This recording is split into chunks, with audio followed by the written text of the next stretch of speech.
जय। मैं दिनेश विश्वकर्मा आपका अपने YouTube चैनल में स्वागत करता हूँ। आज हम क्लास 11 का प्रश्नावली 1.2 में कुछ टॉपिक पढ़ने हैं। पहला टॉपिक होगा हमारा रिक्त समुच्चय और दूसरा टॉपिक होगा परिमित और अपरिमित समुच्चय। तीसरा टॉपिक होगा समान समुच्चय, यानी यह सब क्या होते हैं उनको समझते हैं। पहला लिखा है रिक्त समुच्चय। अगर मान लेते यहाँ पर a बराबर यह बॉक्स बना के छोड़ दिया गया है या फिर a बना करके केवल यह शब्द लिख दिया गया, इसको बोलते हैं फाई। अगर बॉक्स बनाया गया, बॉक्स के अंदर कुछ भी नहीं लिखा गया, मतलब एक भी अवयव नहीं है, तो उसे बोलते हैं रिक्त, मतलब खाली समुच्चय। समुच्चय तो है लेकिन उसमें कोई अवयव नहीं है। उसके बाद या उसी को दूसरी भाषा में लिख सकते हैं ए बराबर फाई। यह भी एक तरह का समुच्चय। फाई, फाई का अर्थ होता है, इसको बोलते हैं फाई, और फाई का अर्थ होता है कोई अवयव नहीं है। यह रिक्त रिक्त समुच्चय को दो भाषाओं में लिख सकते हैं, ब्रैकेट बना के छोड़ सकते हैं या केवल फाई बना के छोड़ सकते हैं। दूसरा लिखा गया परिमित और अपरिमित समुच्चय, यानी परिमित समुच्चय क्या होता है और अपरिमित समुच्चय क्या होता है। परिमित को बोलते हैं फाइनाइट और अपरिमित को बोलते हैं इनफाइनाइट। तो परिमित का मतलब जैसे मान लेते हैं ए है, ए कोई समुच्चय दिया गया, 1 है, 2 है, 3 है, 4 है, 5, इतना दे दिया गया। अगर 1 2 3 4 5 यह जो अवयव दिए गए यह फिक्स है, अब यह बदलने वाले नहीं है, यानी जिनकी गणना की जा सकती है उसे बोलते हैं परिमित समुच्चय, यानी जिसका मान फिक्स और निश्चित हो उसे बोलेंगे परिमित समुच्चय। और दूसरा नाम दे लेते हैं बी समुच्चय का, इसी को लिखते हैं 1 2 3 4 डॉट डॉट डॉट डॉट करके छोड़ देते हैं। 1 2 3 4 तक तो निश्चित था, लेकिन उसके बाद डॉट डॉट का प्रयोग किया गया है, यह कहां तक जाएगा यह हमें नहीं पता। और डॉट का मतलब होता है अनंत, कहां तक जा सकते हैं, अनंत। अनंत में से कौन सा बिंदु लिया जाएगा वह भी नहीं पता। यानी जब मान नहीं पता, निश्चित नहीं होगा, निश्चित नहीं कहने का अर्थ यह है कि अनिश्चित हो, यानी अवयव कितने यह निश्चित नहीं है, उसे बोलते अपरिमित समुच्चय। और यहाँ पे दिया गया तीसरी पॉइंट समान समुच्चय। तो समान समुच्चय को देखते हैं। जैसे मान लेते ए है, ए में स्मॉल ए, स्मॉल बी और स्मॉल सी, 3 अवयव दिए गए हैं। और एक मान लेते हैं बी है, बी में दिया गया है सी, बी और ए में जो अवयव दिए गए ए, बी और सी दिया गया है, और बी में जो दिया गया है सी, बी और ए। यहाँ पर देखे जाए तो पहला ए है, दूसरे में भी ए है, पहले में बी है, दूसरा भी बी है, पहले में सी है, दूसरे में भी सी है, यानी 3 अवयव इसमें थे, 3 अवयव पहले में, यानी दोनों में अवयवों की संख्या समान होने के साथ में अवयव भी समान है, तो उसे हम लोग कहते हैं समान समुच्चय। इसको इंग्लिश बोलते हैं इक्वल सेट। अब हम चलते हैं अपने प्रश्नावली की तरफ। प्रश्नावली में क्या क्या प्रश्न दिए गए हैं उनको देखते हैं। वह प्रश्नावली होगी हमारी 1.2। प्रश्न संख्या 1, निम्नलिखित में से रिक्त समुच्चय के उदाहरण है। यानी पहला प्रश्न दिया गया है, उसमें यह पूछा जा रहा है कौन कौन से प्रश्न रिक्त समुच्चय के उदाहरण हैं, यानी रिक्त समुच्चय है कौन सा। पहला लिखा गया 2 से भाज्य विषम प्राकृतिक संख्याओं का समुच्चय, यानी विषम प्राकृतिक संख्याएं हैं, तो मान यह विषम प्राकृतिक संख्याएं होती कौन कौन सी है पहले उसको देखते हैं। तो पहला होता है हमारा 1 3 5 7 9 डॉट डॉट डॉट, अनंत तक तो होते हैं, लेकिन इनमें से बोला है 2 से भाज्य, 2 से कोई भी संख्या विषम वाली नहीं कटेगी, तो यह जो हमारा समुच्चय होगा तो रिक्त कहलाएगा, रिक्त समुच्चय। उसके बाद लिया गया है सम अभाज्य संख्याओं का समुच्चय। सम अभाज्य यानी भाज्य नहीं होना चाहिए। जो अभाज्य संख्याएं होती है वह 2 से स्टार्ट होती, लिखिए 2 3 4 तो भाज्य है, यह अभाज्य नहीं है। लेकिन 2 3 फिर उसके बाद आता है 5, फिर आता है 7, फिर आता है 11, डॉट डॉट ऐसे बढ़ते जाएंगे। उसके बाद लिखा गया सम अभाज्य संख्याओं का समुच्चय। सम तो हो गए, वह अभाज्य होनी चाहिए। तो एक तो मिल गया, जो अवयव है वह 2 है। अगर इसका अवयव कुछ भी मिल गया, वह अवयव 2 मिला। अगर इसमें कुछ नहीं होता तो बोलते रिक्त समुच्चय, लेकिन एक अवयव मिला, वह अवयव हमारा कहलाया 2। अगर अवयव मिल रहा है तो हम बोलेंगे यह रिक्त समुच्चय नहीं है, रिक्त समुच्चय नहीं है। उसके आगे, यह सच दैट एक्स एक प्राकृतिक संख्या है, यानी यह जो दिया गया प्राकृतिक संख्या है, कंडीशन यक्स का मान छोटा है 5 से, यानी एक्स का मान छोटा है 5 से, 5 की तरफ वाले क्या है, बड़े हैं। एक्स का मान छोटा है 5 से, छोटा हो सकता है 1 2 3 4, 5 तो लेना नहीं है। और साथ ही साथ x is greater than 7, x का मान बड़ा है 7 से। अगर 1 है 2 है 3 है और 4, यहां तक तो ले सकते हैं। और यहाँ पे बोला गया है एक्स का मान बड़ा है 7 से, जब 7 से बड़ा होगा तो 8 होगा, 9 होगा, 10 होगा, ऐसे बहुत नंबर मिलेंगे। लेकिन क्या इन दोनों नंबरों में कुछ कॉमन है? अगर कुछ भी देखें तो कॉमन नहीं मिल रहा है। जब कॉमन नहीं है तो अवयव कुछ भी नहीं मिला, तो यह बोलेंगे यह एक रिक्त समुच्चय है। तो ब्रैकेट बना के छोड़ देंगे या इसी को केवल फाई द्वारा दर्शा देंगे। तो मतलब यह रिक्त समुच्चय है। उसके बाद यह वाई सच दैट वाई किन्हीं भी 2 समांतर रेखाओं का उभयनिष्ठ बिंदु, बोला गया 2 समांतर रेखाएं, यह पहली रेखा है या दूसरी है। समांतर का मतलब होता है दोनों रेखाओं के मध्य की दूरी जो है वह बराबर हो। बराबर अगर इन दोनों के रेखाओं के बीच की दूरियां बराबर होती हैं तो उसे बोलते हैं समांतर रेखा। तो मान लेते हैं हमारी ये पहली रेखा ए बी है और दूसरी रेखा पी और क्यू दी गई है। अगर दोनों में उभयनिष्ठ का मतलब होता है कॉमन पॉइंट क्या है। अगर देखें तो पहली ए बी समांतर है पी क्यू के, दोनों में कोई भी पॉइंट कॉमन नहीं है, तो यह बोलेंगे रिक्त समुच्चय नहीं है, रिक्त समुच्चय नहीं है। अगर रिक्त समुच्चय होता, सॉरी, अगर बोलेंगे यह रिक्त समुच्चय है, रिक्त समुच्चय है, क्योंकि कोई भी हमें उभयनिष्ठ पॉइंट नहीं मिली। वही बोला गया वाई सच दैट वाई किन्हीं भी 2 समांतर रेखाओं का उभयनिष्ठ बिंदु है। अगर कोई बिंदु नहीं है तो मतलब यह खाली है। जब खाली होगा तो हम बोलेंगे यह रिक्त समुच्चय है। अगर खाली नहीं होता तो बोलते यह रिक्त समुच्चय नहीं है।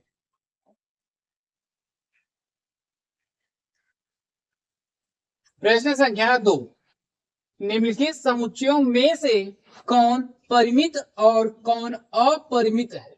हमें यह 4 क्वेश्चन दिए गए हैं, हमें यह छांट के बताना है कौन सा परिमित समुच्चय है और कौन सा अपरिमित समुच्चय है। परिमित का मतलब किसमें अवयव निश्चित हैं और किसमें अनिश्चित यानी अनंत तक हैं।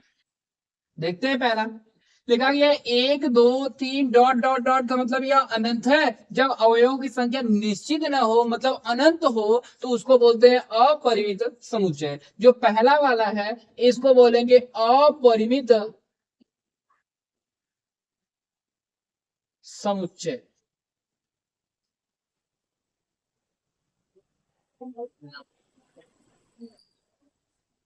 दूसरा 1 2 3 डॉट डॉट डॉट डॉट 99 और 100, यानी यहां पर देखा जाए तो 1 से लेकर के 100 तक अवयव हैं, यानी हम बता सकते हैं 1 से लेकर 100 तक गिनती दी गई है। जिसमें निश्चित होता है हम उसका नाम बोलते हैं परिमित, लेकिन ये परिमित समुच्चय है, यानी इस समुच्चय का नाम है परिमित। उसके आगे 100 से बड़े धन पूर्णांकों का समुच्चय, यानी धन पूर्णांक लेने हैं वो अभी 100 से बड़े। अगर 100 से बड़े देखा जाए तो आएगा हमारा 101 102 103 डॉट डॉट बहुत सारे नंबर आएंगे। जब बहुत सारे नंबर आएंगे तो इसकी गणना तो नहीं कर सकते, हमें बस बोला गया 100 से बड़े लेने हैं 100 से छोटे नहीं। तो गिनती 101 से स्टार्ट करेंगे और उससे बड़े बहुत सारे नंबर होते हैं, अनंत तक होते हैं, तो हम बोलेंगे यह अपरिमित समुच्चय, यानी यह जो समुच्चय दिया गया वह अपरिमित समुच्चय है। उसके आगे चौथा, 99 से छोटे अभाज्य पूर्णांकों का समुच्चय, यानी 99 से जो छोटा है वह अभाज्य है, वह क्या होना चाहिए, अभाज्य पूर्णांक होना चाहिए। तो धनात्मक पूर्णांक हमेशा लेके चलेंगे, तो बोला 99 से छोटे। अगर 99 से छोटे लिया जाए तो क्या क्या अवयव मिलेंगे, तो ये एक तो हमें अभाज्य चाहिए। अगर एक से लेकर के देखा जाए तो एक में अभाज्य होता है हमारा 2, फिर आता है 3, फिर आता है 5, उसके बाद 7 आएगा, फिर आएगा 11, डॉट डॉट डॉट। हमें 99 से छोटा ही लेना है। जब 99 से छोटा है, तो इसमें हम अवयवों को काउंट कर सकते हैं, यानी अवयव जो है काउंटेबल है। जो अवयव काउंटेबल होते हैं हम उसको बोलते हैं परिमित समुच्चय। तो इसका जो नाम बनेगा तो लिखेंगे परिमित समुच्चय।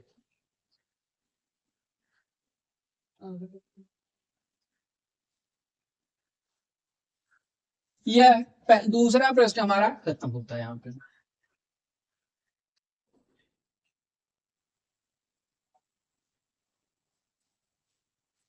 प्रश्न संख्या 3,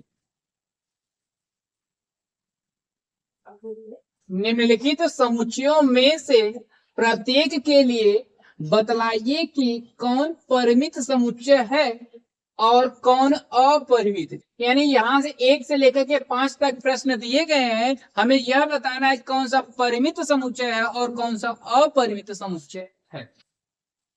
लिखा गया है एक्स अक्ष के समांतर रेखाओं का समुच्चय।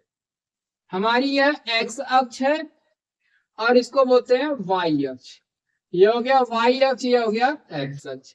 बोला गया है एक्स अक्ष के समांतर रेखाओं का समुच्चय, यानी एक्स अक्ष के कितने समांतर, ऐसे समांतर खींचते हैं, कुल कितनी रेखाएं खींच सकते हैं। ये तो काउंटेबल नहीं हो सकता है। जब काउंटेबल नहीं है तो बोलेंगे इसको अपरिमित समुच्चय। तो लिखेंगे अपरिमित समुच्चय। दूसरा लिखा गया अंग्रेजी वर्णमाला के अक्षरों का समुच्चय। अंग्रेजी वर्णमाला में कुल 26 अक्षर होते हैं। बोला गया अंग्रेजी वर्णमाला के अक्षरों का समुच्चय, यानी हम काउंट तो कर सकते हैं, होते हैं टोटल 26। जब काउंट कर सकते हैं तो बोलेंगे परिमित समुच्चय।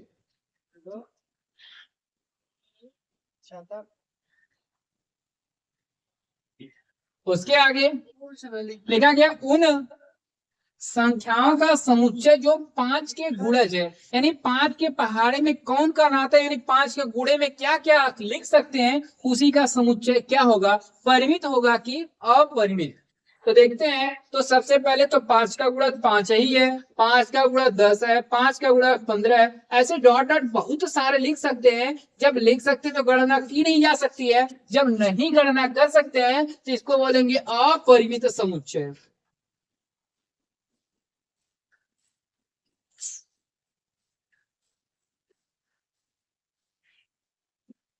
उसके आगे लिखा गया है पृथ्वी पर रहने वाले जानवरों का समुच्चय, यानी पृथ्वी पर कितने जानवर रहते हैं उनका समुच्चय पूछा गया है, और उसमें यह डिफाइन करके बताना है कि यह काउंटेबल है या नहीं। अगर काउंटेबल होगा तो परिमित कहलाएगा, अगर काउंटेबल नहीं होगा तो अपरिमित। यानी पृथ्वी पर जितने भी जानवर है, बहुत सारे यानी करोड़ों जानवर है, लेकिन अगर गणना की जाए तो कर सकते हैं। जब गणना कर सकते हैं तो इसको बोलेंगे परिमित समुच्चय।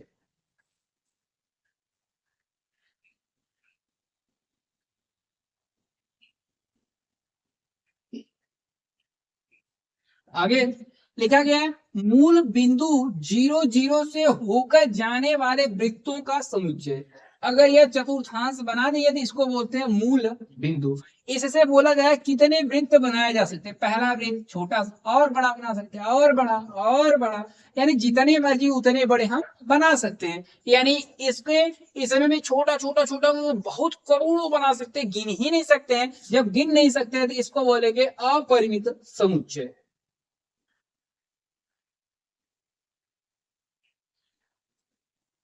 अपरिमित समुच्चय।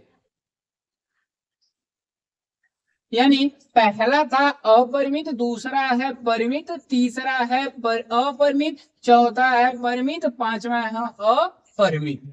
यह हो गया क्वेश्चन नंबर तीसरा। अब अगले क्वेश्चन को देखते हैं।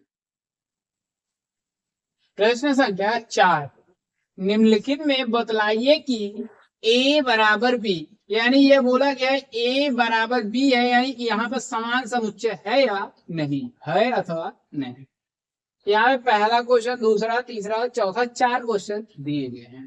पहला लिखा गया है a बराबर a b c और d, और b बराबर लिखा गया है d c b और a। ए है बी है बी है, सी है सी है, डी है डी है, यानी चारों अवयव चारों के बराबर है, तो लिखेंगे ए बराबर है बी, यानी यह दोनों समान समुच्चय है। दूसरा, ए बराबर 4 8 12 16, बी बराबर 8 4 16 18।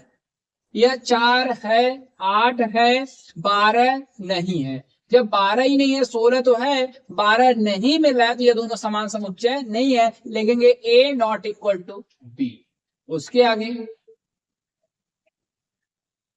सी बराबर लिखा गया 2 4 6 8 10, और यहां पर बोला गया है बी में यक्स सच दैट एक्स समधन पूर्णांक है और x less than or equal 10, यानी एक्स का मान छोटा है 10 से, वो लेना समधनात्मक पूर्णांक। तो होगा 2 सम है, 4 सम है, 6 सम है, 8 सम है, 10 सम है। 10 के बराबर तक लेना है, वो अभी हमें सम संख्या लेनी थी। तो 2 4 6 8 10, 2 4 6 8 10, अब यह सेम टू सेम मैच कर रहे हैं, तो बोलेंगे ए बराबर बी, यानी ये अभी समान समुच्चय है। आगे लिखा गया ए बराबर एक्स सच दैट एक्स संख्या 10 का एक गुणज है, यानी 10 के गुणा में आना चाहिए। तो हो सकता है 10, फिर 20, 30, 40, 50, ऐसे बहुत सारे नंबर हो सकते हैं। उसके बाद बी में लिखा गया है 10 15 20 25 30 डॉट डॉट अनंतर।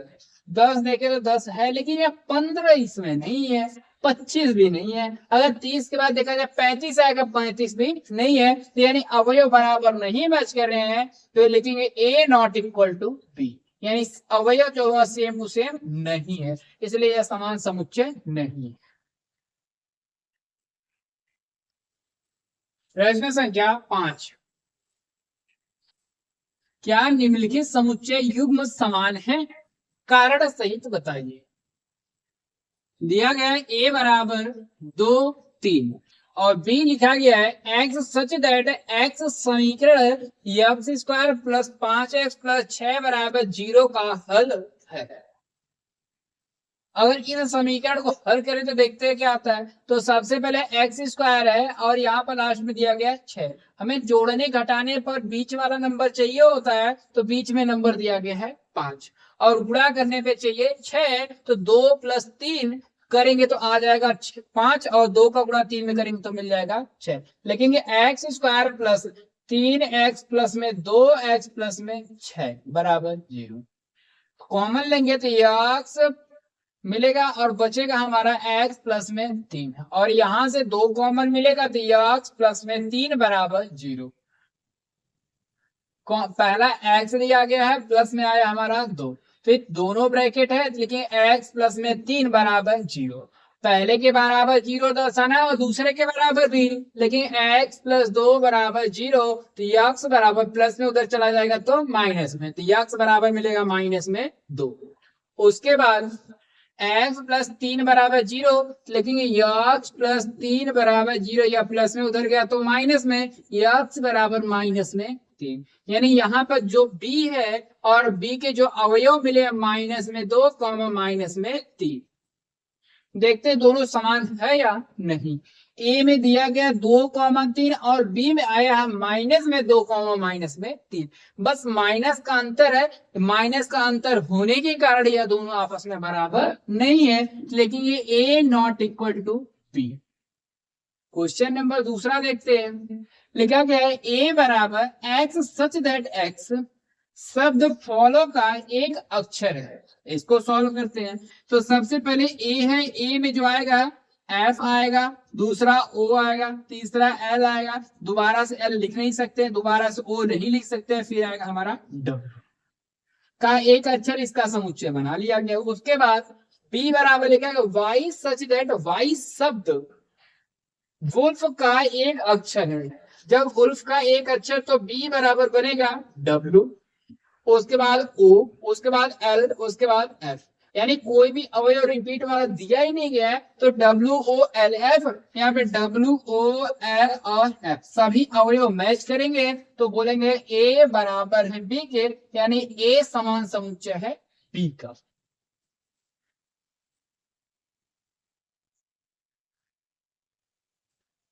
प्रश्न संख्या 6, नीचे दिए हुए समुच्चयों में से समान समुच्चयों का चयन कीजिए। यानी ए से लेके हमें एच तक कुछ समुच्चय दिए गए हैं और यह बताना है कि कौन कौन सा समुच्चय समान है और कौन सा नहीं। तो सबसे पहले ए को लेते हैं। ए में दिया गया 2 4 8 12, देखते हैं और कहीं पर है इसमें 1 2 3 4 नहीं है, 4 8 12 है, देखिए यह 14 2 नहीं मिला। यहाँ पे लिखा गया 3 1 4 2, यह भी नहीं, यानी कोई भी बराबर नहीं है। तो यानी पहला समान समुच्चय किसी के बराबर नहीं है। दूसरा बी लिखा गया है 1 2 3 4, देखते हैं 1 2 3 4 कहीं है, इसमें तो है ही नहीं। डी में देखें तो 3 1 4 2 आगे पीछे लिखा है लेकिन लिखा है, तो पहला बनेगा हमारा बी, बी समान समुच्चय है डी के। दूसरा 4 8 12 14, देखते हैं 4 8 12 14, यह भी कहीं नहीं, तो यहां से भी नहीं बन सकता। डी का वापस देखिए तो बी ही बनेगा, तो दोबारा से लिखने कोई मतलब नहीं है। दूसरा देखते हैं कहीं मिल रहा है या नहीं। यहाँ लिखा गया है ई का -1 और 1, -1 और 1, तो यह -1 और 1, जो ई है वह जी के बराबर है, लिखेंगे ई समान समुच्चय है जी के, और जी समान है ई के, ई समान है जी के। एफ दिया गया 0 और ए, और देखते हैं 0 ए कहीं है या नहीं, 0 ए कहीं नहीं है, यह भी समान नहीं है। ई जी की तुलना हम ई से कर ही चुके हैं।